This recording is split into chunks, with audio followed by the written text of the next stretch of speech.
উনি মুখপাত্র, বিজেপির মুখপাত্র, কোনো সন্দেহ নেই, কোনো সন্দেহ, উনি বিজেপির মুখপাত্র। আমি অক্ষয় কুমারের ভক্ত, তাও বলছি অভিনয় অন্য জিনিস, আর একজন পার্টিকুলার একটা দলের মুখপাত্র হওয়াটা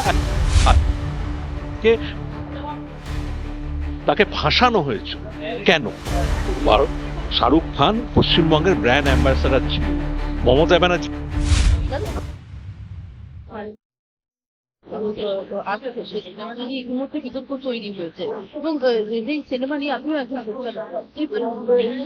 এরকম একটা ছবি যেখানে দেশের মানুষকে উত্তেজিত করা, মানে ধর্ম নিয়ে কথা বলা এবং পার্টিকুলার বাংলা, তো এটা তো বুঝতে হবে বাংলা কোথাও একটা জায়গায় ভারতবর্ষের বুকে অন্যান্য রাজনৈতিক দল যারা যারা রয়েছেন তাদের কাছে খুব চিন্তার বিষয় দাঁড়িয়েছে, এবং পার্টিকুলার মমতা ব্যানার্জি।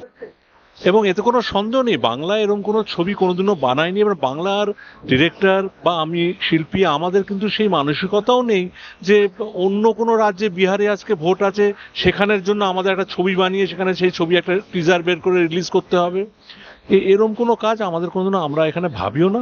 এবং ভারতবর্ষের বুকে যদি আপনি দেখেন, অস্কার পেয়েছে সত্যজিৎ রায়, আপনি এক্ষুনি 5 মিনিটের মধ্যে ছখানা কবি, ছখানা সাহিত্যিক, ছখানা এর নাম বলতে পারবেন, আপনি অন্য ভাষায় একটা বলার চেষ্টা করুন, পারবেন না খুঁজে।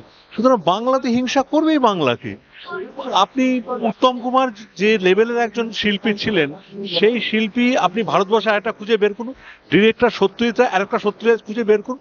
তো সুতরাং এরকম ছবি দিয়ে বাংলাকে ছোট করা বা বাংলার মানুষের মানসিকতা পরিবর্তন করার মতো বুদ্ধি আমার মনে হয় অন্য কারো আছে। কাশ্মীর ফাইলস করেছেন এবং বাংলার জ্বলন্ত যেমন মুর্শিদাবাদের ঘটনা উল্লেখ রয়েছে বলে দাবি করা হয়েছে। দেখো, এটা তো পরিষ্কার একটা হিন্দু মুসলিমের একটা বিভাজন, যেটা ইংরেজরা করে গেছে, সেইটাকে ধরে রেখেছে আরএসএস। এবং আমি মনে করি সেইটা করে আপনি কলকাতা শহর, পশ্চিমবঙ্গে যেখানে যাবেন সেখানে বাঙালি যেরকম আছে, আপনি কি জানেন যে একটা দুর্গাপুজো একজন মুসলমান মহিলা দুর্গাপুজো করেছেন? তো সেটা তো আমরা বাঙালিরা হিসেবে সেটা গ্রহণ করেছি। তাহলে এখানে ছবি নিয়ে আমার মনে হয় না 26-এ দেখবেন এই ছবি এদের বুমেরাং ওদেরই সর্বনাশ হবে, এটা আমার বিশ্বাস। কেসারি সিনেমাটি আছে, সেখানে আমাদের বাংলার বিপুল যেখানে ক্ষুদিরাম সিং, ক্ষুদিরাম ভট্টাচার্য এবং বারিন ঘোষকে বারিন কুমার করেছে। হ্যাঁ, এটা আমার যেটা মনে হয়, আমি দেখেছি ওটা, এটা টেকনিক্যাল কারণে ওরা করেছে, জানে এটা যদি আমরা ক্ষুদিরামের নাম টাইটেলটা ব্যবহার করে কেস করা হবে, ওরা টেকনিক্যালি বলবে আমরা তো টাইটেল তো অন্য বলেছি, এই ক্ষুদিরাম সেই ক্ষুদিরাম নয়, টেকনিক্যালি জায়গায় জায়গায় রাখার জন্য ওরা এটা করেছে, আর এছাড়া অন্য কোনো কারণ পরিচালক হয়েছেন, ওনার একবারও দেখা উচিত নয়। না না, এটা করা যায়। কি হয়, তখন আমি যখন কোনো ছবি করছি, সেই ছবি ডিরেকশনের সময় আমি যদি সাপোজ ধরে রাখি এই লোকটার নামের টাইটেলটা রায়, আমি যদি রায় দিই, তার পরিবার এরা ক্লেম করতে পারে, সেটার কারণে অনেক সময় টাইটেল চেঞ্জ করতে হয়। সেই টেকনিক্যালটা মাথায় রেখে ওরা লিগ্যাল সেলের আইডিয়া নিয়ে তারপরে টাইটেলটা চেঞ্জ করে, এটা আমার ব্যক্তিগত ধারণা। অনেকে দাবি করছেন অক্ষয় কুমার সিনেমাটি অভিনয় করছেন, সেখানে তিনি সবকিছু যে সিনেমা করেন সেগুলি বিজেপি।